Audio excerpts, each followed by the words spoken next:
and welcome back to English Free Conversations. I'm Mike. And I'm Robin. This podcast is designed to help you improve your English, especially if you already understand some of the basics but want to feel more confident in real conversations. We speak slowly and use simple words so that you can follow along easily. If you are enjoying our lessons and finding them helpful, please like and subscribe to our channel. Let's dive in. Today we have a great topic for all of you beginners who know the basics. We're going to talk about how to introduce yourself. This is a very important skill, whether you are meeting new people in real life or online. That's right, Mike. Introducing yourself is one of the first things you learn in any language. So let's get started. Robin, imagine we just met at a coffee shop. How would you start the conversation? Well, Mike, I would probably smile and say, "Hi, I'm Robin. Nice to meet you." Okay, so you said, "Hi, I'm Robin." That's a great start. And then you added, "Nice to meet you." Can you explain what nice to meet you means? Yes, of course. Nice to meet you is a polite phrase we use when we meet someone for the first time. It shows that you are happy to meet them. So if someone says, "Nice to meet you" to you, what should you say back? You can say the same thing. Nice to meet you too. Or you can say, "It's a pleasure to meet you." Pleasure is a word that means you feel happy or glad about something. So, "It's a pleasure to meet you" means you are very happy to meet that person.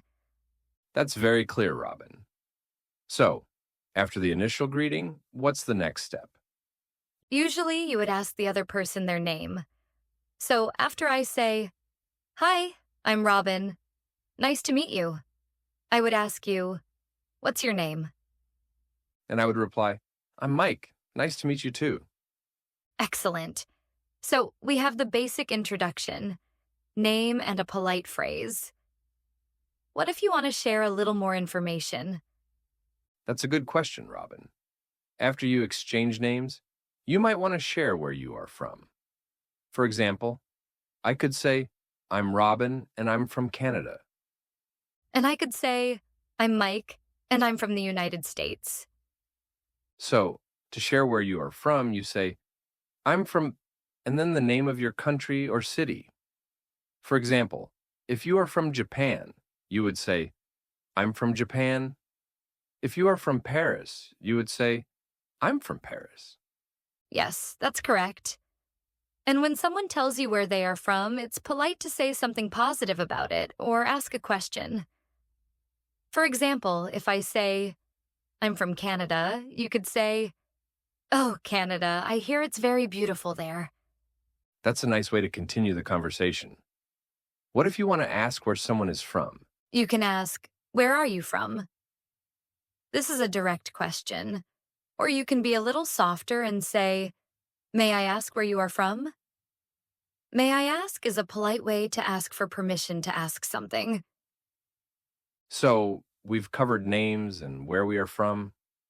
What else is common in an introduction? People often share what they do, like their job or what they study. For example, I could say, "I'm Robin, I'm from Canada, and I'm a teacher." And I could say, "I'm Mike, I'm from the United States, and I'm a student." So, to talk about your job, you can say, "I'm a," followed by your profession. Like, "I'm a doctor, I'm an engineer, I'm a writer." Or if you are a student, you say, "I'm a student." What if you are not working or studying right now? You can say, "I'm currently not working," or "I'm taking a break from work." If you are retired, you can say, "I'm retired." That's helpful.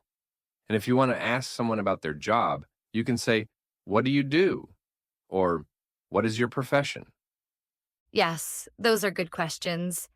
Now, let's think about a slightly more casual introduction. Maybe if you are meeting someone at a social event or a party. In that case, you might skip some of the more formal parts. You could still say, "Hi, I'm Robin," but instead of "nice to meet you," you might say something like, Hi, I'm Robin. Are you enjoying the party? Or you could say, Hi, I'm Robin. Have you tried the snacks? They're delicious. This shows you are friendly and approachable. Approachable means that someone seems easy to talk to. Exactly. And the other person might reply, Hi, Robin. I'm Mike. Yes, the snacks are great. I'm here with some friends. This gives them an opportunity to share a little bit about themselves, too. So, in a casual setting, the focus is more on finding common ground and making a connection. Yes. And you can also introduce yourself by mentioning why you are at a certain place or event. For example, if we were at an English language meetup, I could say, Hi, I'm Robin. I'm here to practice my English. And I could say, Hi, Robin, I'm Mike. Me too. I'm trying to improve my speaking skills. This is a great way to find people with similar interests. What about online introductions, like on social media or in online forums? Online, it's similar, but you might have more information available already. For example, on a profile, your name and maybe your location or interests are already listed. So, when you comment or message someone, you might start by referring to something they posted. For example, if I saw a post about learning English, I might comment, Hi, I'm Robin. I'm also learning English. Your post was very helpful.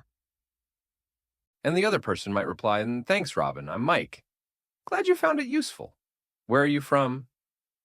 So, online, the introduction is often shorter because some information is already present.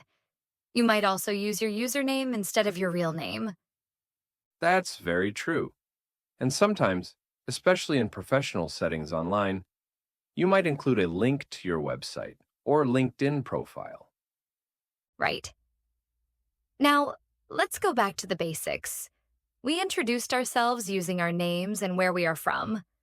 Let's imagine a situation where you need to introduce someone else. How do you do that? Introducing a third person. This is also very common if I am with you, Robin, and a new person, Sarah, arrives. I would say, Robin, this is Sarah. Sarah, this is Robin. And then I might add a little information about them to help them start a conversation. For example, I could say, Mike, Sarah is also learning English.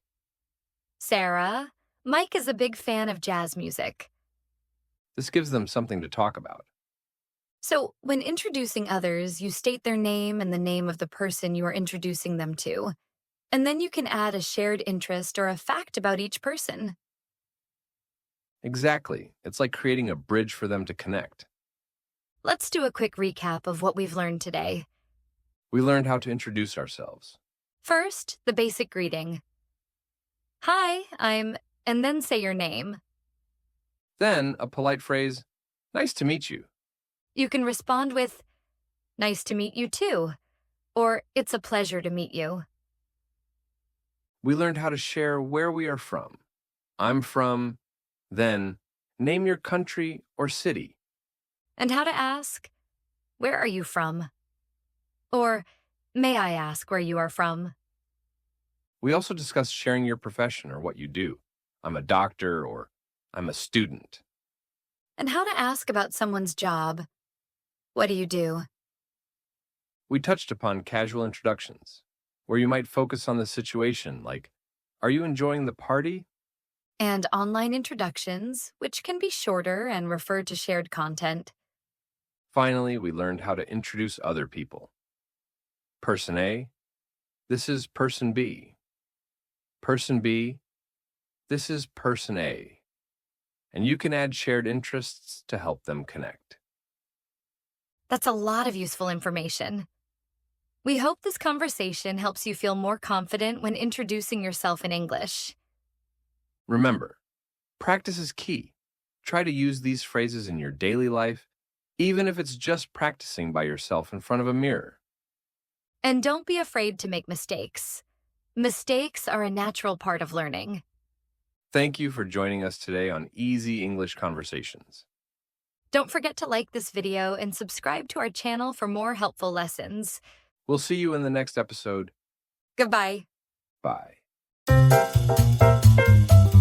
And that's all for today's episode. We hope you enjoyed the conversation and learned some new words and phrases. Remember, the best way to learn is to practice regularly. Try to use the new vocabulary you heard today in your own sentences. And if you missed any part of the conversation, you can always rewind and listen again. And don't forget, if you found this lesson useful, please like and subscribe. We release new episodes every single week, packed with practical English for everyday situations. Your support is what allows us to continue offering these lessons completely free. We love hearing from you in the comments below, so feel free to ask any questions you have or suggest topics for future episodes. We read every single comment. Thank you for joining us today. We'll see you in the next episode. Goodbye.